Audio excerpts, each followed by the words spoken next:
ओम शांति। आज 25 अप्रैल 2022 की बाबा की साकार मुरली है।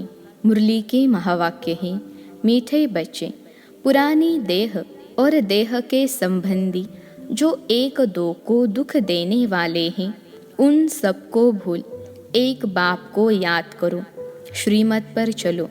प्रश्न है, बाप के साथ साथ वापिस चलने के लिए बाप की किस श्रीमत का पालन करना पड़े? उत्तर है, बाप की श्रीमत है, बच्चे पवित्र बनो, ज्ञान की पूरी धारणा कर अपनी कर्मातीत अवस्था बनाओ, तब साथ साथ वापिस चल सकेंगे। कर्मातीत नहीं बने तो बीच में रुक कर सजाएं खानी पड़ेगी। कयामत के समय कई आत्माएं शरीर छोड़ भटकती हैं। साथ में जाने के बजाय यहाँ ही पहले सजा भोग हिसाब चुकतो करती है।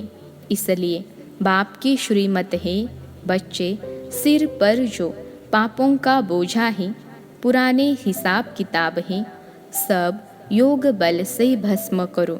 गीत है, ओ दूर के मुसाफिर, ओम शांति। अभी तुम ब्राह्मणों की बुद्धि से सर्वव्यापी का ज्ञान तो निकल गया है।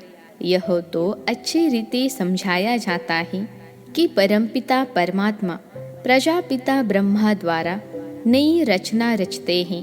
वह ठेरा रचयिता जिसको परमात्मा कहा जाता है, यह भी बच्चे जानते हैं कि वह आते हैं, आकर बच्चों को अपना बनाते हैं, माया से लिबरेट करते हैं। पुरानी देह सहित जो भी मित्र संबंधी आदि हैं, जो एक दो को दुख देने वाले हैं, उनको भूलना है। जैसे कोई बूढ़ा होता है तो उनको मित्र संबंधी आदि कहते हैं, राम जपो। अब वह भी झूठ ही बताते हैं, न खुद जानते हैं, न उनकी बुद्धि में परमात्मा की याद ठहरती है। समझते हैं परमात्मा सर्वव्यापी है। एक तरफ गाते हैं, दूर के मुसाफिर आत्माएं दूर से आकर शरीर धारण कर अपना अपना पार्ट बजाती हैं। यह सब बातें मनुष्यों के लिए ही समझाई जाती हैं। मनुष्य शिव का मंदिर बनाते हैं, पूजा करते हैं, फिर भी यहाँ वहाँ ढूंढते रहते हैं। कह देते हैं हमारे तुम्हारे सब में व्यापक हैं। उनको ऑर्फन कहते हैं, धनी को न जानने वाले। याद करते हैं हे भगवान, परंतु जानते नहीं। हाथ जोड़ते हैं, समझते हैं वह निराकार है। हमारी आत्मा भी निराकार है। यह आत्मा का शरीर है, परंतु आत्मा को कोई भी जानते नहीं। कहते भी हैं भ्रकुटी के बीच चमकता है अजब सितारा। अगर स्टार है तो फिर इतना बड़ा लिंग क्यों बनाते हैं? आत्मा में ही 84 जन्मों का पार्ट है, यह भी नहीं जानते हैं। इधर उधर ढूंढते धक्का खाते रहते हैं। सबको भगवान कहते हैं, बद्रीनाथ भी भगवान, कृष्ण भी भगवान, पत्थर ठिक्कर में भी भगवान है। तो फिर इतना दूर दूर ढूंढने क्यों जाते हैं? जो हमारे देवी देवता धर्म वाला नहीं होगा, वह न ब्राह्मण बनेगा, न उनको धारणा होगी। वह ऐसे ही अच्छा अच्छा कहते रहेंगे। बाप कहते हैं, बच्चे, मैं तुमको साथ ले चलूँगा। जब तुम श्रीमत पर चल पहले पवित्र बनेंगे, ज्ञान की धारणा करेंगे, अपनी कर्मातीत अवस्था बनाएंगे, तब ही मेरे साथ साथ घर पहुँचेंगे। नहीं तो बीच में रुक कर बहुत कड़ी सज़ा खानी पड़ेगी। मरने के बाद कई आत्माएं भटकती भी हैं। जब तक शरीर मिले तब तक भटकती हुई सज़ा भोगेगी। यहाँ बहुत गंदगी हो जाएगी कयामत के समय। पापों का बोझा बहुत सिर पर है। सबको हिसाब किताब तो चुकतो करना ही है। कोई बच्चे तो अभी तक भी योग को समझते नहीं हैं। 1 मिनट भी बाप को याद नहीं करते। तुम बच्चों को घड़ी घड़ी कहा जाता है बाबा को याद करो क्योंकि सिर पर बोझा बहुत है। मनुष्य कहते हैं परमात्मा सर्वव्यापी है, फिर भी तीर्थों की तरफ कितना भटकते हैं। समझते हैं यह सब कर्मकांड आदि करने से हमको परमात्मा से मिलने का रास्ता मिलेगा। बाप कहते हैं पतित भ्रष्टाचारी तो मेरे पास पहुंच भी नहीं सकते।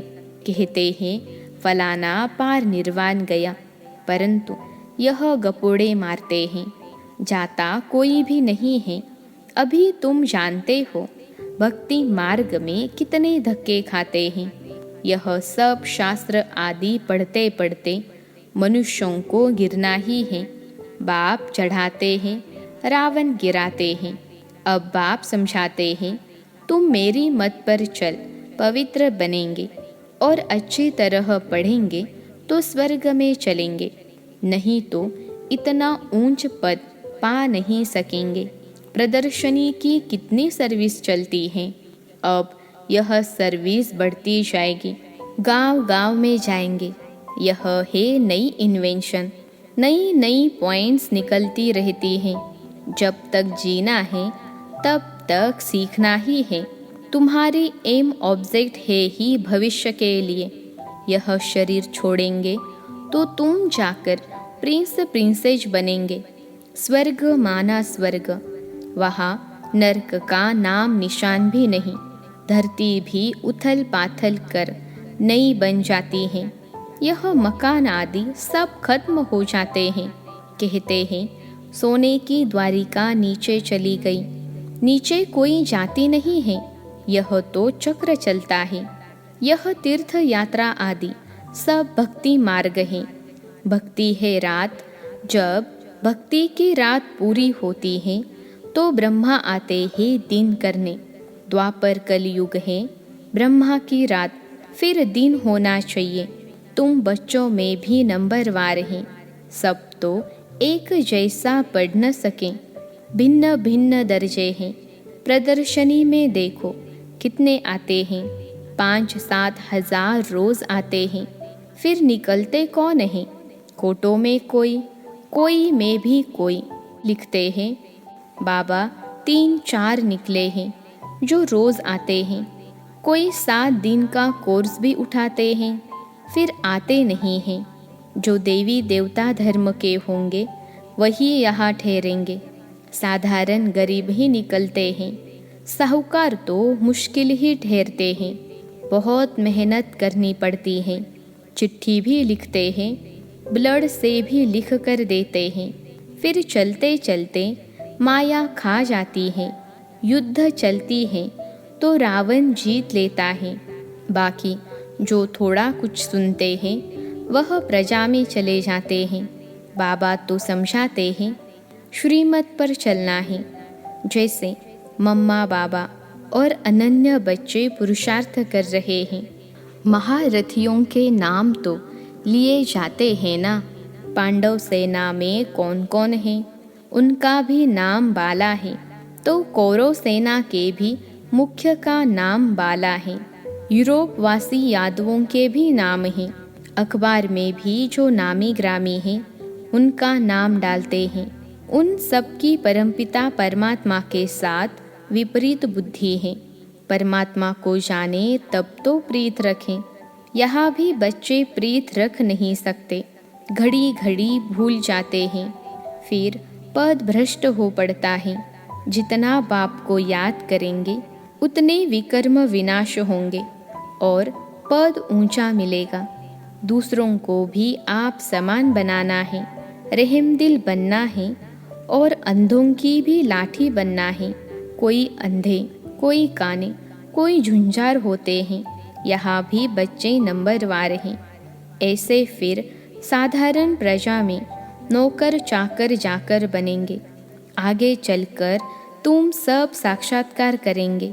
ईश्वर को सर्वव्यापी कहना यह कोई समझ नहीं है।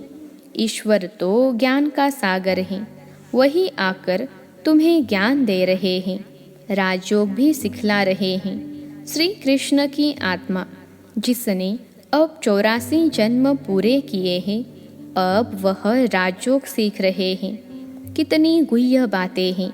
इस समय सभी बाप को भूलने के कारण महान दुखी बन पड़े हैं। तुम बच्चे जितना जितना पुरुषार्थ करेंगे उतनी तुम्हारे से खामियां निकलती जाएगी। बड़ी ऊंची मंजिल है। करोड़ों से 8 मुख्य रत्न निकलते हैं, फिर 108 की माला बनती है, फिर है 16,000। यह भी भीति दी जाती है पुरुषार्थ करने के लिए। वास्तव में 16,000 है नहीं, माला है 108 की। ऊपर फूल, फिर युगल दाना। नंबरवार विष्णु की माला बनती है। पुरुषार्थ कराने के लिए कितना समझाया जाता है। जो इस धर्म के नहीं होंगे तो कुछ भी समझेंगे नहीं। स्वर्ग के सुख पाने के लायक ही नहीं।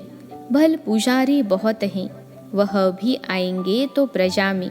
प्रजापद तो कुछ नहीं है।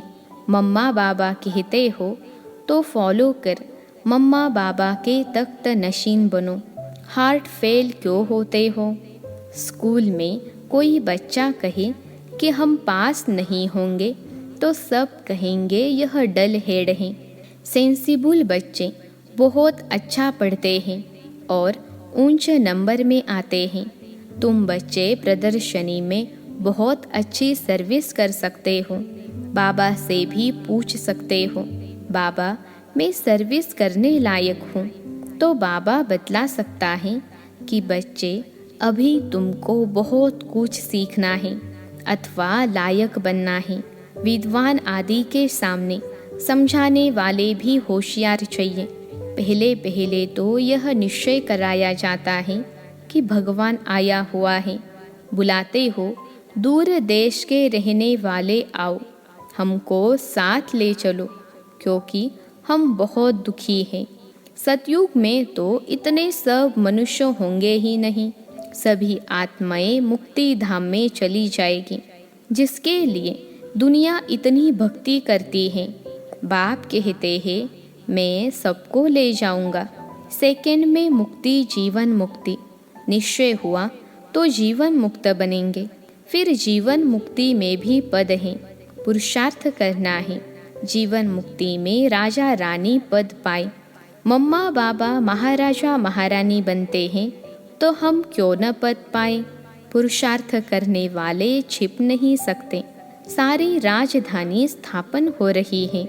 देवी देवता धर्म वाले जो भी हैं आएंगे ज़रूर। मम्मा बाबा राजा रानी बनते हैं तो हम भी क्यों न पुरुषार्थ करें?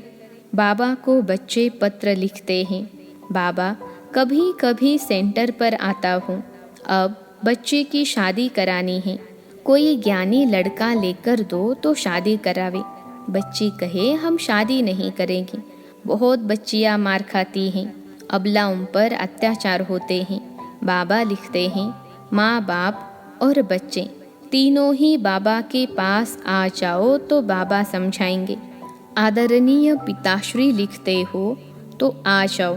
पैसा नहीं हो टिकट के लिए तो वह भी मिल सकते हैं। सम्मुख आने से श्रीमत मिलेगी। कुमारी का घात तो नहीं करना है ना, नहीं तो पाप आत्मा बन पड़ेंगे। बाप की श्रीमत पर चलकर पवित्र बनना पड़े। अच्छा, मीठे मीठे सिखिलते बच्चों प्रति माता पिता बाप दादा का याद प्यार और गुड मॉर्निंग। रूहानी बाप की रूहानी बच्चों को नमस्ते। हम रूहानी बच्चों की सिखिलते रूहानी माता पिता बाप दादा को याद प्यार, गुड मॉर्निंग और नमस्ते बाबा नमस्ते। धारणा के लिए मुख्य सार। पहली पॉइंट है जीवन मुक्त पद पाने का पुरुषार्थ करना है। जैसे माँ बाप महाराजा महारानी बनते हैं ऐसे फॉलो कर तख्त नशीन बनना है। सेंसिबल बन, पढ़ाई अच्छी रीति पढ़नी है। दूसरी पॉइंट है बाप से सच्ची प्रीत रखनी है। रहम दिल बन, अंधों को रास्ता दिखाना है। बाप से सम्मुख श्रीमत ले, पाप आत्मा बनने से बचना और बचाना है। आज का वरदान है माया व प्रकृति के भिन्न भिन्न कार्टून शो को साक्षी बन देखने वाले संतोषी आत्मा भव। माया व प्रकृति के भिन्न भिन्न कार्टून शो को साक्षी बन देखने वाले संतोषी आत्मा भव। विश्लेषण है, संगम युग पर बाप दादा की विशेष देन संतुष्टता है। संतोषी आत्मा के आगे कैसी भी हिलाने वाली परिस्थिति ऐसे अनुभव होगी जैसे पपेट शो यानी कठपुतली का खेल। आजकल कार्टून शो का फैशन है, तो कभी कोई भी परिस्थिति आए उसे ऐसा ही समझो कि बेहद के स्क्रीन पर कार्टून शो व पपेट शो चल रहा है। माया व प्रकृति का यह एक शो है जिसको साक्षी स्थिति में स्थित हो अपने शान में रहते हुए संतुष्टता के स्वरूप में देखते रहो, तब कहेंगे संतोषी आत्मा। आज का स्लोगन है, किसी भी प्रकार के डिफेक्ट से परे रहना ही परफेक्ट बनना है। किसी भी प्रकार के डिफेक्ट से परे रहना ही परफेक्ट बनना है। मातेश्वरी जी के अनमोल महावाक्य हैं, परमात्मा का सच्चा बच्चा बनते कोई संशय में नहीं आना चाहिए। विश्लेषण है, भगवानुवाच बच्चों के प्रति। बच्चे, जब परमात्मा खुद इस सृष्टि पर उतरा हुआ है तो उस परमात्मा को हमें पक्का हाथ देना है, लेकिन पक्का सच्चा बच्चा ही बाबा को हाथ दे सकता है। इस बाप का हाथ कभी नहीं छोड़ना। अगर छोड़ेंगे तो फिर निधन का बन कहा जाएंगे। जब परमात्मा का हाथ पकड़ लिया तो फिर सूक्ष्म में यह संकल्प नहीं चाहिए कि मैं छोड़ दूँ, व संशय नहीं होना चाहिए पता नहीं हम पार करेंगे व नहीं।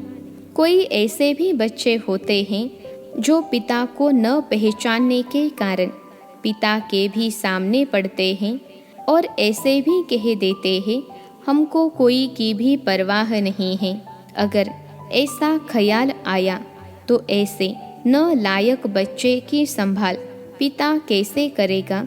फिर तो मानो कि गिरा की गिरा, क्योंकि माया तो गिराने की बहुत कोशिश करती है, क्योंकि परीक्षा तो अवश्य लेगी कि कितने तक योद्धा रुस्तम पहलवान हैं। अब यह भी ज़रूरी है, जितना जितना हम प्रभु के साथ रुस्तम बनते जाएंगे उतना माया भी रुस्तम बन हमको गिराने की कोशिश करेगी। जोड़ी पूरी बनेगी।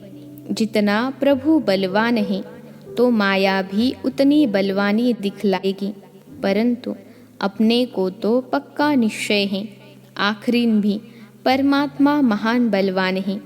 आखिरीन उनकी जीत है। श्वासोश्वास इस विश्वास में स्थित होना है। माया को अपनी बलवानी दिखलानी है। वह प्रभु के आगे अपनी कमजोरी नहीं दिखाएगी।